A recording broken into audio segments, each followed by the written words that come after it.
안녕하세요. 법문을 읽어주는 법주리입니다. 오늘은 오경 스승님이 저서 처지중 제 자신을 찾아 들어가는 수행에서 조율편을 읽어드리겠습니다.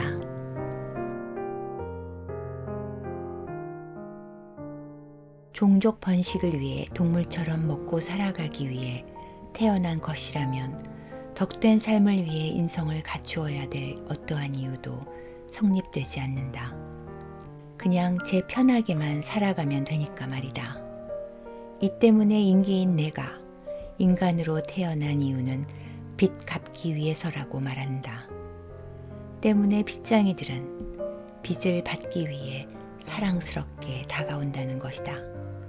하기야 성내면서 다가오면 누가 받아주기야 하겠느냐마는 갚아야 할 빚은 이미 천상에서 지은 빚이라 받으러 온다는 것이다.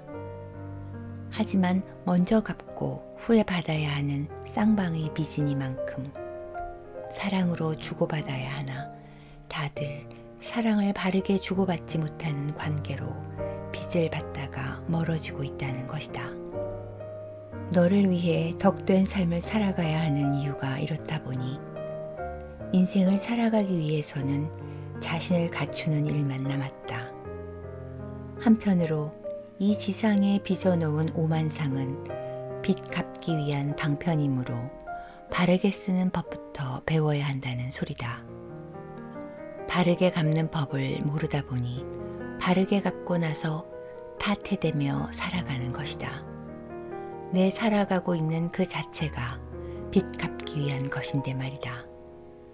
이를테면 필요한 것은 너를 덕되게 하기 위한 내 조율이다. 내 삶의 조율은 너의 음률에 맞추어 나가야 하는 것에 있기 때문이다. 도량이라는 특수한 곳에서는 내 음률에 상대방이 맞춰오길 기대한다는 것은 물론 공부의 키를 잘못 튼 것도 있겠지만 제 이목을 끌어보기 위한 목소리에 지나지 않으니 그 화음이 고울 리가 없다. 상대방을 우선하는 화음이었더라면 존중으로 드러날 텐데 제 우선하는 화음이 꼴이다 보니 튀는 음률은 기싸움 해대는 형국이라 그야말로 가관이다. 이렇듯 불협화음은 내 소리를 더 크게 내려는 소리였고 내 음률이 너의 음률에 맞추어 나가지 못해 발생하는 소리였다. 내 문제지 너의 문제가 아니라는 소리다. 게다가 통하지 않았던 것도 내가 기운을 소통시키지 못해 막혀 단절된 것이었다. 내가 부족해 부조화를 이룬 만큼 상생의 조화는 내게로부터 시작이니 상대야 무얼 하든 나만 잘하면 되는 것이다.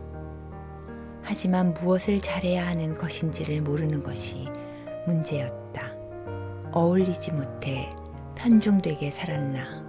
어울릴 수 있는데 고집부려 편중되었나? 지금까지 살아오면서 통하지 못해 어려워졌음을 모를 리가 없다. 하지만 내 탓이 아니라 상대 탓으로 돌렸던 것이 문제였다.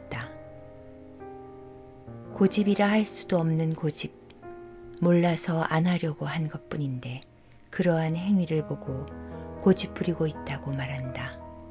몰라서 못한 행위가 불협화음의 이유가 되었다면 거절도 조율의 방편이 되어야 하는 것이 아닌가. 여하튼 살아오는 동안 내 기운을 바르게 교류하지 못한 결과는 어려움이 수반되었다는 것이다. 게다가 고집과 독선이 대화 단절을 부른 이유도 있다. 대화도 조율을 위한 것이라 상대방의 입장에 서 있어야 한다. 따라서 듣고 말하기 전까지 자기 편애와 자기 주장 일색이면 대화 단절은 당연한 결과다. 아전인수라 그러한 상대를 이해시키지 못한 자신의 부족함은 모르고 내 말뜻을 알아듣지 못한다고 오히려 상대방을 탓했으니 이 원리를 이해할 때까지 속을 끓여야 하는 것도 내 몫이었다. 모르기에 조율하지 못한 부분도 있다. 이해하지 못한 만큼 내 부족함이니 그리 떳떳할 수 없는 일이다. 너와의 조율을 위해 부족한 만큼 내공을 쌓아가는 것이 공부이자 수행이기 때문이다. 이해하지 못한 만큼 내 부족함이니 그리 떳떳할 수 없는 일이다. 너와의 조율을 위해 부족한 만큼 내공을 쌓아가는 것이 공부이자 수행이기 때문이다.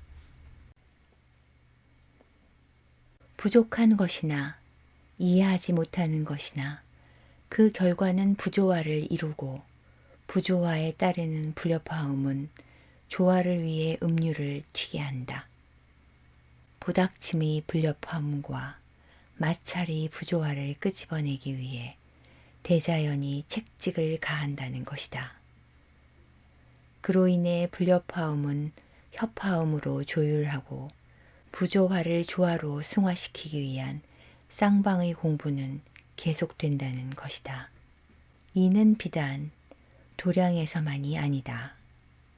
때로는 조화와 조율을 공부하다 보면 이해의 폭이 작아서 그런지 행하면서도 손해보는 것은 아닌가라는 생각으로 속 끓이고 화나는 때가 허다하다. 사자로 돌변한 도반이 앞에 있을 때는 더욱 더하다.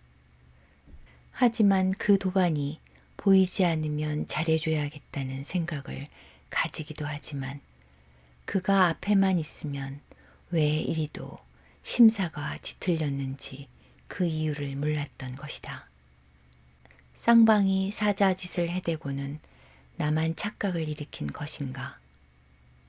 상대방을 사자로 만들어 놓고 상대를 위한다고는 했으니 내심 나를 위한 행위라 내가 우선이었고 내 뜻에 맞추려 했기에 그에 대한 이해의 폭을 넓힐 수 없었던 것이다.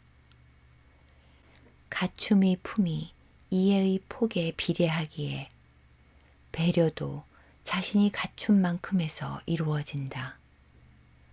그렇다면 동정이든 연민이든 각기 생각의 차원에서는 다르겠지만 상대를 위하고자 하는 행위 자체에서는 같다.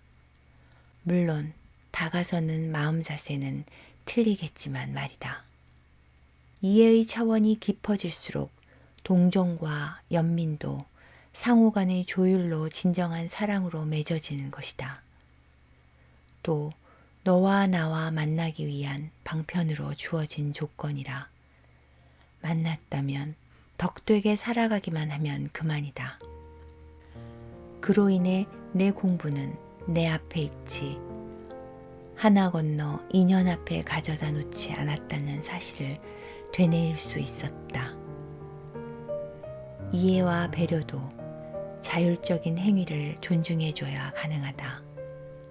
상대방의 자율적 행위를 존중해주지 못하는 한 내 모자라는 만큼 상대방이 주는 것 없이 미워질 뿐이다. 이렇듯 제 자신을 우선하는 바람에 인생을 배울 수 없었던 것이다. 게다가 육생으로 살아오는 통에 배고프면 먹고 피곤하면 잠자라는 식으로 육생도 인생과 마찬가지로 여겨왔던 것이다. 인생과 육생의 분별이 세워지기 전까지의 존중의 실체는 예의와 미덕으로만 알았고 한편으로는 욕먹고 살지 않기 위해 어쩔 수 없이 해야 하는 행위로만 알았다. 이런 실상이 몸에 배인 터라 힘의 논리로 군림하려는 듯한 행위가 무의식 중에 튀어나오곤 했는데 이때마다 법문이 일침을 가해왔다. 인생을 살아야지 어찌 육생을 살아가려 하느냐.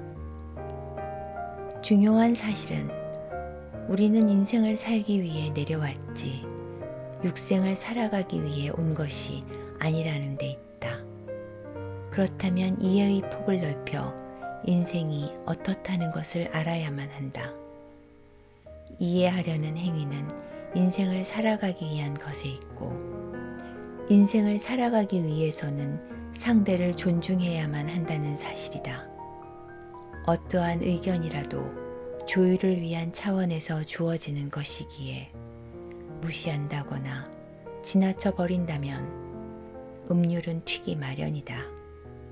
존중은 너와 나의 삶의 음률이기 때문이다. 다음 편에는 자신을 찾아 들어가는 수행 중에서 조율 2편을 읽어드리겠습니다. 안녕히 계세요.